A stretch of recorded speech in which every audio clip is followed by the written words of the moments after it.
property. And the Lord said to Job, Shall a fault-finder contend with the Almighty?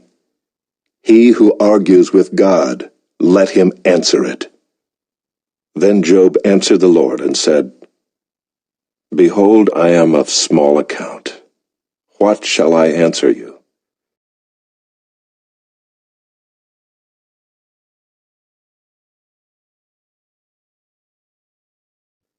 I lay my hand on my mouth. I have spoken once, and I will not answer. Twice, but I will proceed no further. Then the Lord answered Job out of the whirlwind and said, Dress for action like a man. I will question you, and you make it known to me. Will you even put me in the wrong? Will you condemn me that you may be in the right? Have you an arm like God, and can you thunder with a voice like his? Adorn yourself with majesty and dignity, clothe yourself with glory and splendor. Pour out the overflowings of your anger, and look on everyone who is proud and abase him. Look on everyone who is proud and bring him low, and tread down the wicked where they stand. Hide them all in the dust together, bind their faces in the world below.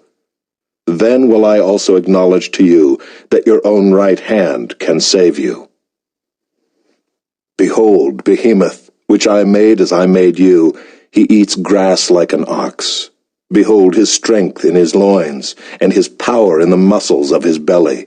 He makes his tail stiff like a cedar, the sinews of his thighs are knit together. His bones are tubes of bronze, his limbs like bars of iron. He is the first of the works of God. Let him who made him bring near his sword. For the mountains yield food for him where all the wild beasts play. Under the lotus plants he lies, in the shelter of the reeds and in the marsh. For his shade the lotus trees cover him, the willows of the brook surround him. Behold, if the river is turbulent, he is not frightened. He is confident, though Jordan rushes against his mouth. Can one take him by his eyes, or pierce his nose with a snare?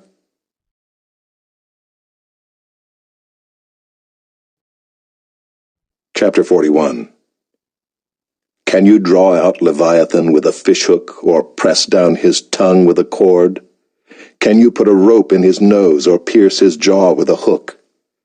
Will he make many pleas to you? Will he speak to you soft words? Will he make a covenant with you to take him for your servant forever? Will you play with him as with a bird, or will you put him on a leash for your girls? Will traders bargain over him? Will they divide him up among the merchants? Can you fill his skin with harpoons, or his head with fishing spears?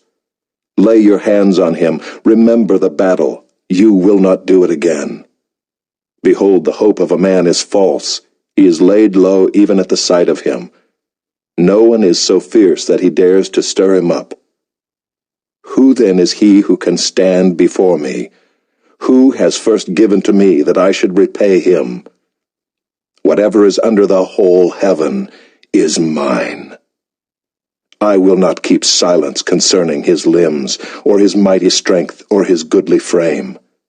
Who can strip off his outer garment? Who would come near him with a bridle? Who can open the doors of his face? Around his teeth is terror. His back is made of rows of shields, shut up closely as with a seal. One is so near to another that no air can come between them. They are joined one to another. They clasp each other and cannot be separated. His sneezings flash forth light, and his eyes are like the eyelids of the dawn. Out of his mouth go flaming torches, sparks of fire leap forth. Out of his nostrils comes forth smoke as from a boiling pot and burning rushes. His breath kindles coals, and a flame comes forth from his mouth. In his neck abides strength, and terror dances before him. The folds of his flesh stick together, firmly cast on him and immovable. His heart is hard as a stone, hard as the lower millstone. When he raises himself up, the mighty are afraid.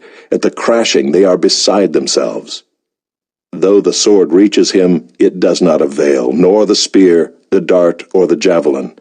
He counts iron as straw, and bronze as rotten wood.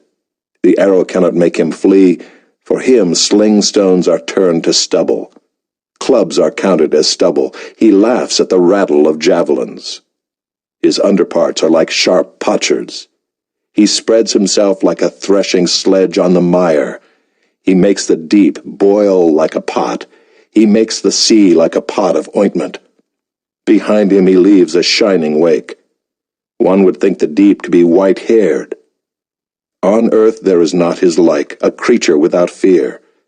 He sees everything that is high. He is king over all the sons of pride.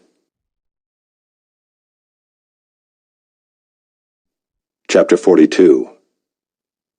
Then Job answered the Lord and said, I know that you can do all things, and that no purpose of yours can be thwarted. Who is this that hides counsel without knowledge? Therefore I have uttered what I did not understand, things too wonderful for me, which I did not know. Hear, and I will speak. I will question you, and you make it known to me. I had heard of you by the hearing of the ear, but now my eye sees you. Therefore I despise myself, and repent in dust and ashes. After the Lord had spoken these words to Job, the Lord said to Eliphaz the Temanite, My anger burns against you and against your 2 friends, for you have not spoken of me what is right, as my servant Job has. Now therefore take 7 bulls and 7 rams, and go to my servant Job, and offer up a burnt offering for yourselves. And my servant Job shall pray for you. For I will accept his prayer, not to deal with you according to your folly. For you have not spoken of me what is right, as my servant Job has. So Eliphaz the Temanite, and Bildad the Shuhite, and Zophar the Naamathite went and did what the Lord had told them, and the Lord accepted Job's prayer. And the Lord restored the fortunes of Job when he had prayed for his friends. And the Lord gave Job twice as much as he had before. Then came to him all his brothers and sisters, and all who had known him before, and ate bread with him in his house. And they showed him sympathy, and comforted him for all the evil that the Lord had brought upon him. And each of them gave him a piece of money and a ring of gold. And the Lord blessed the latter days of Job more than his beginning. And he had 14,000 sheep, 6,000 camels, 1,000 yoke of oxen, and 1,000 female donkeys. He had also 7 sons and 3 daughters. And he called the name of the first daughter Jemimah, and the name of the second Keziah, and the name of the third Karen-Happuch. And in all the land there were no women so beautiful as Job's daughters, and their father gave them an inheritance among their brothers. And after this Job lived 140 years, and saw his sons and his sons' sons 4 generations. And Job died, an old man and full of days.